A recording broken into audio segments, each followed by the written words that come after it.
Bavandimwe rero, ibi nibyo navugaga ko hari abantu babiri mu isi, abo Bibiliya ishyira mu cyiciro cy'uko iyo upfuye ivuga ngo urasinziriye. Uzi impamvu ari gusinzira? Ni uko mu by'ukuri Kristo yambuye urubori, urupfu rwo kugumana. Bityo rero roho yawe iragenda ijya kubana n'Imana nk'uko biri bigaragaza, ijye kuba mu gituza cya Aburahamu. Uyu mubiri nawo uzahabwa ubwiza, igihe nikigera uzazurwa. Naho utizeye azapfa agiye kurimbuka. Bibiliya niko ibigaragaza. Niyo mpamvu nyine upfuye nk'uriya yizeye, Bibiliya ibyita gusinzira. Ibyiringiro byacu ninde? Ni Kristo. Niwe byiringiro by'ubwiza. Ni gute rero aba ibyiringiro by'ubwiza? Kristo yaje ku isi, abaho nta cyaha na kimwe agira, niko Bibiliya igaragaza, ngo nta binyoma byagaragaye mu kanwa ke. Yesaya 53 irabivuga. Ariko bimugendekera bite? Igihano kiduhesha amahoro cyari kuri we. Murabyumva bavandimwe? Uyu munsi umuntu wizera ibyo ngibyo akava mu rega, ntago ibi bintu murabona umugani w'aba bantu batubanjirije ngo ntago Imana yafashe umutwe ngo ifate data cyangwa mama twembi duha umutwe umwe dusangiye. Oya, ntago ari byo. Imana yatanze data imuha umutwe we, mama imuha umutwe we, inshuti ziha umutwe, n'umugore wanjye zamuha umutwe, n'umugabo w'umukobwa uraha cyangwa se n'abandi bariho imuha umutwe we, imuha roho ye, kugira ngo ibi bintu by'Imana umuntu wese asohoke mu kavuyo yitekereze, yirebe. Murabyumva? Tugomba kwicara tukabitekereza, tukareba iyi Imana yaduhaye ibyanditswe byera ivuga ukuri. Kuki numva ntareka kubitekerezaho? Ushobora kubyibuza ukaza hano muri groupe ugahita uhunga, sibyo? Uti ibi bintu by'urupfu bavugaho ni hahandi urumva usohoje bya bindi birivuga byuko urahunga ukuri kugeza ryari se? Murabona hari ukuntu abantu bajya bavuga ngo bo ntibarutinya urupfu, urumva bakavuga ngo none ikimenyetso cy'uko atarutinya ngo nuko atajya ruvugaho. Ariko nimumbwira abantu babiri, umuntu uba ufite ibibazo, wenda tuvuga umugabo akabihungira mu kabari kujya kunywa inzoga ngo ubwenge businzire, yitera ikinya, nabitekerezo haveho byiyongereye. Undi nawe yaba afite ibibazo akabitekereza, agatangira kubitekereza umuti wabyo. Ninde munyabwoba? Ninde uri irresponsible? Ni wa wundi wahunze, arahunga ukuri. Abameze nka cya kinyoni bavuze kijya gifata cyabona umuntu akireba kidashaka kibona kigashyira umutwe mu mucanga, ukagira ngo nyine ubwo umutwe tutareba n'amaso ku maso ubwo ntago ndeba.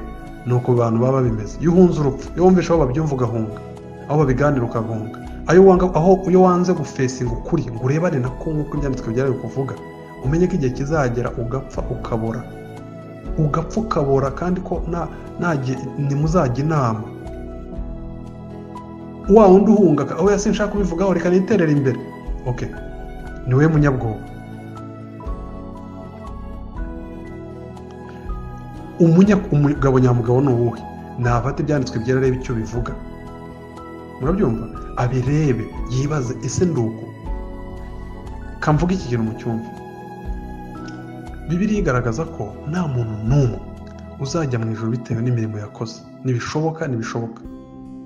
Reka by the way, nta nubwo imirimo yagenewe guhereza umuntu ijuru. Nyine umuntu aba yafashe igikoresho, ni nk'uko wafata ikaramu ugashaka kuyambara.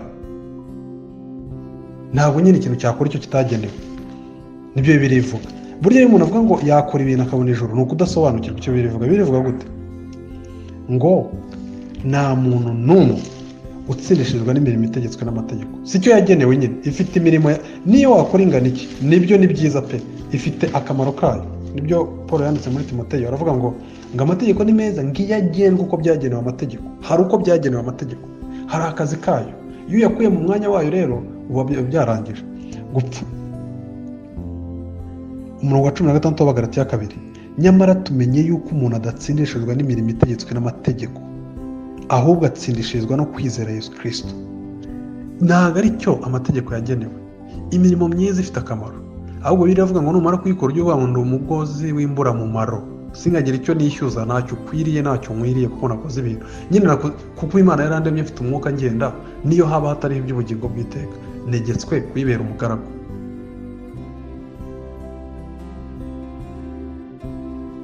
Ubukristo nicyo buvuze. Buvuze iki? Buvuze ko uru rupfu rw'iteka, iki kintu cyaje kije nk'urubanza Imana yashyize ku muntu, igihamya cy'uko urwo rubanza ruri kuri buri muntu nuko buri muntu wese apfa. Irangije iyo Mana mu rukundo rwayo no mu mbabazi zayo, kubera ifite urukundo ariko ikagira n'ubutabera, iravuga iti ngomba guhana icyaha ariko ngakiza uyu muntu. Itanga Yesu Kristo, ijanjagura Kristo. Kristo afata igihano dukwiriye, ariko kubera ko agifashe mu cyimbo cyacu, Imana iba inerekanye urukundo. Ni ukuvuga ngo irya hurizo ryari rihari, ni gute ndibwereke uyu muntu urukundo ariko nkanahana icyaha, nkanubahiriza icyo ubutabera bwanjye busaba. Kristo ajya mu cyimbo cyacu, igihano kiduhesha amahoro kijya kuri we, bityo urubanza rw'iteka rukatuvaho, bityo na rwa rupfu rwari kuzanwa n'uko twaciriweho urubanza rukatuvanwaho. Noneho uwizeye rero, kubera ko urwo rupfu rwavuyeho, Mwuka Wera akore ijambo Imana ubwayo yakoresheje kuwizera, ivuga ko atabapfuye abasinziriye. Tugomba kugera igihe tugira vocabulary, ururimi, imitekerereze n'imivugire nk'iy'Imana. Uwizera wese yapfuye biribyita gusinzira. Murabyumva? Nahoze kare ndimo negura nsanga hari ijambo murya mujya mwiga ibyanditswe byera, mujye mwitonda murebe muri igice cya 4 cy'Abatesalonike, murebe icyo context bivuze. Umurongo wa 15, iki nicyo tubabwira tukibwirirwe n'ijambo ry'umwami wacu yuko twebwe abazaba bakiriho basigaye, murumva bakiriho, kugeza ku kuza k'umwami tutazabanziriza na hato abasinziriye. Aho rero niho umenyera gusinzira kuvugwa ko ari ugupfa. Twebwe abazaba bakiriho ntituzahura n'umwami mbere yuko abasinziriye bazuka. Urumva rero gusinzira icyo ari cyo no kuzuka. Ntago umuzuko wapurayinga ku muntu utapfuye, uvuze nyine werekeye umuntu wapfuye. Ikikubwira ko ari uku gusinzira ari ugupfa ni uko wavuze abacyari abazaba babyita contrast, nyine abazaba bakiriho twebwe ntituzatanga abazaba barasinziriye. Urumva gusinzira rero ni ugupfa, ndetse baranabivuga mu byahishuwe. Bavandimwe rero ndagira ngo ikintu tucyumve, umuntu uri aha hari ibintu bibiri bitewe n'uruhando urimo. Niba warize Kristo uyu munsi ukaba ubizi ko uruwera n'umuziranenge, urupfu nturukwiye kugutera ubwoba. Iyi nkuru ugiye kuyamamaza, ukwiye kumenya ko urupfu rwabaye mapengu ku mwana w'Imana. Imana ibinyuze muri Kristo apfa yaragiye yinjira mu rupfu rusangayo, aho rugira ubutware, ararutsinda, aruhindura ubusa, avayo amaze kunesha, yivuga hejuru umwanzi Satani, wa wundi washutse umuntu akajya mu rupfu. Nibyo bavuga mu Bakolosayi igice cya 2. Murabyumva bavandimwe? Rero nicyo nshaka kuvuga, uwazutse nta bwoba bw'urupfu. Bityo rero kubwira ukuri abantu ugomba kukuvuga uko kuri, utarya iminwa.